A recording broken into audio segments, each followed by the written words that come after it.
Aishwaryambika real estate వారి నూతన venture Vijayawada Amaravati రాజధాని కంచికచర్ల ఔటర్ రింగ్ రోడ్ సమీపంలో CRDA layout plots DTCP plots చదరపు గజం 3,900 రూపాయల నుండి 7,900 రూపాయల వరకు తాడేపల్లి వారధి నుండి 3 కిలోమీటర్లు చదరపు గజం 14,500 రూపాయలు ఇళ్ల ప్రక్కన ఇళ్ల స్థలాలు.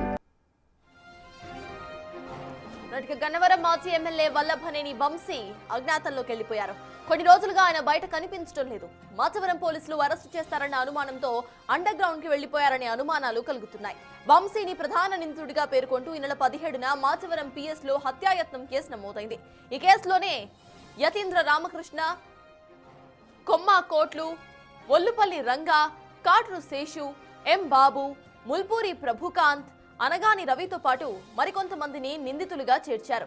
2024 జూన్ 7న సునీల్ పై దాడి చేయమని వంశీ తన అనుచరులను రెచ్చగొట్టారని, దీంతో వారు కర్రలు, మారణాయుధాలతో తీవ్రంగా గాయపరిచారని అభియోగం ఉంది.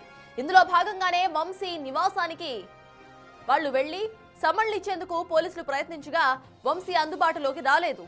ఈ కేసులో ముందస్తు బెయిల్ కోసం హైకోర్టును ఆశ్రయించారు. అయినా సరే ఉపశమనం లభించలేదు. దీంతో ఫోన్ స్విచ్ ఆఫ్ చేసి అజ్ఞాతంలోకి వెళ్లారు వల్లభనేని వంశీ.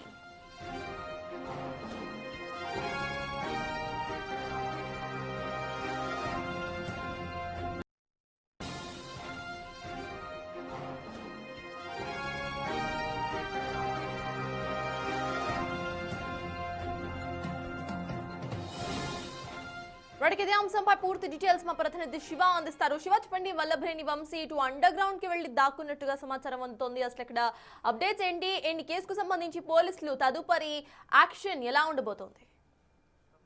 చూసుకుంటే మాజీ ఎమ్మెల్యే వల్లభనేని వంశీ ఇటీవల కాలంలో మాచవరం పోలీస్ స్టేషన్ లో ఆయనపై హత్యా ప్రయత్నం కేసు నమోదైంది. ఆ కేసుకు సంబంధించి కూడా ఇటీవల పోలీసులు నోటీస్ ఇచ్చేందుకు ఆయన నివాసానికి వెళ్లారు. అయితే అప్పటికే ఆయన అజ్ఞాతంలోకి వెళ్ళినట్లు కూడా పోలీసులు గుర్తించిన పరిస్థితి కనిపిస్తా ఉంది. గత సంవత్సరం జూన్ 27వ తేదీన సునీల్ అనే వ్యక్తిపై దాడి చేయమని చెప్పి వల్లభనేని వంశీ ఆయన అనుచరులకు పురమాయించారు. వారు కత్తులు, మారణాయుధాలతో దాడి చేసేందుకు ప్రయత్నించి ఆయనపై గాయాలైన పరిస్థితి కనిపిస్తా ఉంది. అయితే ఈ కేసుకు సంబంధించి కూడా విజయవాడ మాచవరం పోలీస్ స్టేషన్ లో కేసు నమోదైంది.